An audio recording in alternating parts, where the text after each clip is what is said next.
पहले ही दिन से कहा जा रहा था कि सुशांत और दिशा का कनेक्शन जरूर है, लेकिन सीबीआई ने देर ही सही लेकिन असली पहलू तक पहुंची गई। सिद्धार्थ पिटानी ने सीबीआई के सामने सुशांत और दिशा को लेकर बड़े खुलासे किए। सिद्धार्थ ने बताया कि जिस दिन दिशा दुनिया छोड़कर गई थी, उसी दिन रिया भी सुशांत का घर छोड़कर चली गई थी। गौर करने वाली बात तो यह है कि रिया सब सामान लेकर भाग गई थी।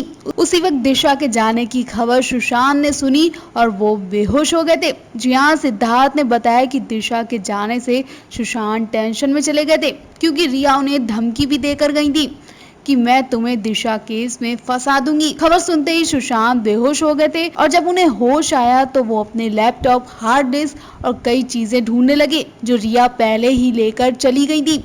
और वो अपने घर पहुंचते ही सुशांत का नंबर तक ब्लॉक कर चुकी थी। रिया को कई बार कॉल किया गया, लेकिन उन्होंने सुशांत का एक बार भी फोन नहीं उठाया।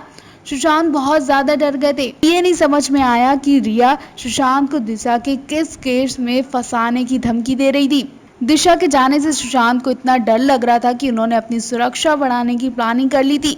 सुशांत बार बार कह रहे थे कि रिया उन्हें फंसा देगी और वो मुझे मार डालेगी। ये बात सुशांत की बहन मीतू को भी पता चली थी।